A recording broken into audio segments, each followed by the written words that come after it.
लेकिन Mindtree stock आपकी screen पर लेकर आएंगे जहां पर 3% की गिरावट है। वैसे Q1 में बहुत मजबूत परफॉर्मेंस कंपनी ने पोस्ट किया। डॉलर रेवेन्यू में 4% तक का इजाफा कांस्टेंट करेंसी बेसिस पर हमने देखा है। करीब करीब 5%, 5.5% तक का इजाफा देखने को मिला है और मार्जिन्स स्टेबल रहे हैं। इनफैक्ट अगर एक चीज ध्यान में रखें तो नई डील विंस भी रिकॉर्ड हाइज पर है।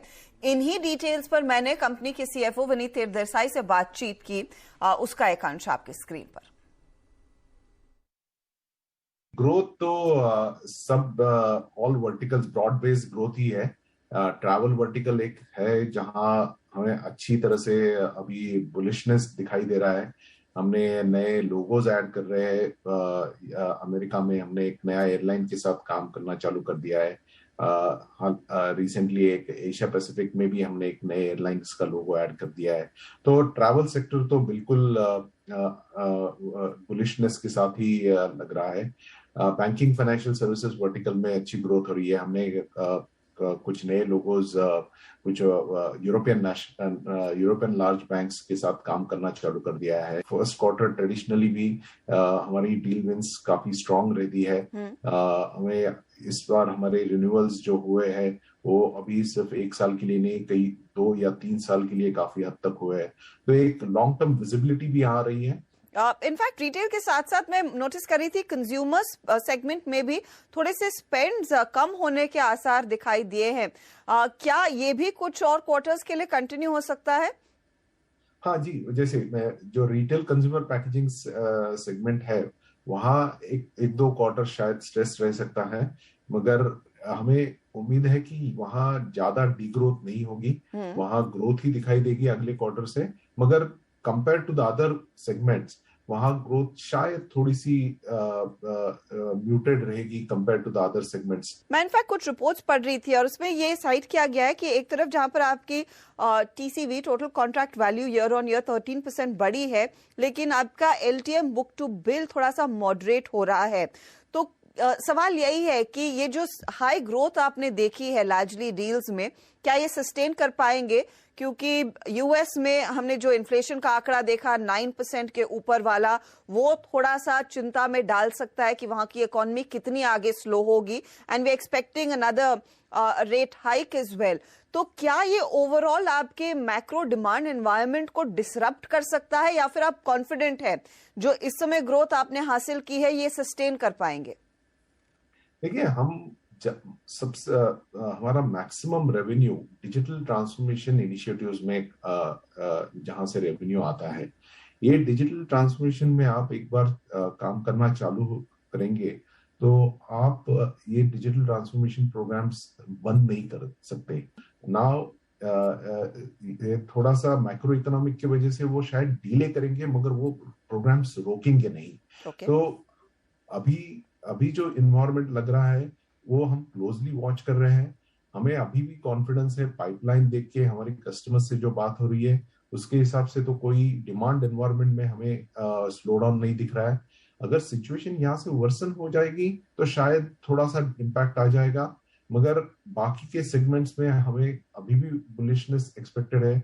हम फर्स्ट हाफ के लिए तो बिल्कुल कॉन्फिडेंट है कि हमारी ग्रोथ सस्टेन हो जाएगी और हम अच्छे नंबर्स का प्रदर्शन कर सकेंगे। Would you guide on the margins? क्या यहाँ से जो आपने 20% FY23 के लिए गाइडेंस दिया था उसी रेंज में मार्जिन्स रहने के आसार है क्या for the larger part of the year?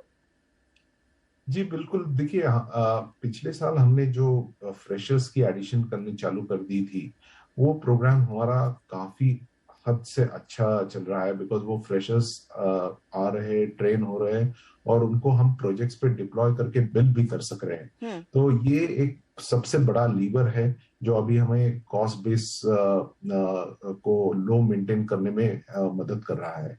पिछले साल के मुकाबले हमने ऑलमोस्ट 6000 फ्रेशर्स की एडिशन की है, जो आप अगर हमारी टोटल हेडकाउंट की तरफ देखेंगे तो ऑलमोस्ट 20% की तरफ इशारा कर रही है।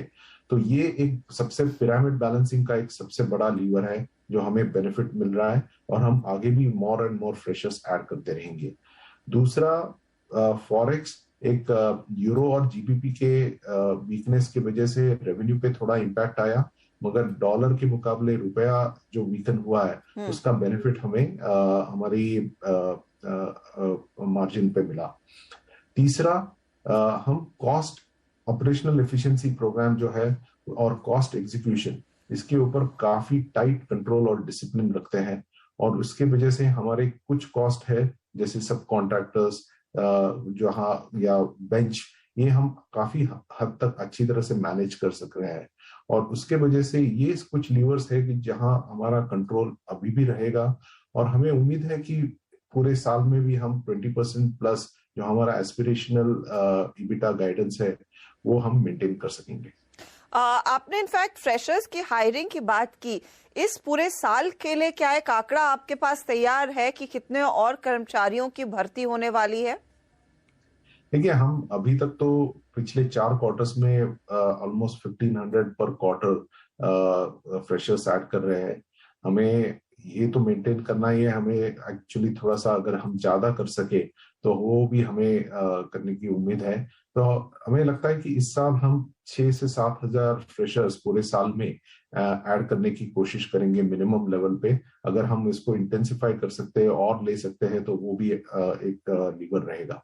फाइनली पवनीत जी, कोई आप टाइमलाइन हमें हमारे साथ शेयर कर पाएंगे कि एलटीआई का मर्जर कब से इफेक्टिव होगा? कि आप लोगों के साथ आप एम श्योर दोनों कंपनियां साथ बातचीत तो करने लगे हैं, but how much longer for the merger to be effective? या एक्चुअली हमने ये क्वार्टर में जैसे कि अनाउंस किया है, एक्चुअली हमने एक बड़ा डील जॉइंटली विन किया है। तो वो जो मर्जर की जो सिनर्जीज है वो ऑलरेडी आना चालू हो गई है। अभी हमें स्टॉक एक्सचेंजेस से नो ऑब्जेक्शन सर्टिफिकेट मिला है। हमने एनसीएलटी के पास हमारे एप्लीकेशन फाइल किया है। We are now awaiting for the NCLT to guide us in terms of the future steps, share जैसे कि शेयर होल्डर्स मीटिंग और बाकी के जो रेगुलेटरी प्रोसेस है उसकी गाइडेंस के लिए हम अवेट कर रहे हैं। हमें लगता है कि अगले 6 महीने में, ये 6 से 7 महीने में हम उम्मीद करते हैं कि ये प्रोसेस खत्म हो जाएगा। बहुत बहुत शुक्रिया विनीत जी हमारे लिए समय निकालने के लिए, and all the very best for the coming quarters. Stock उस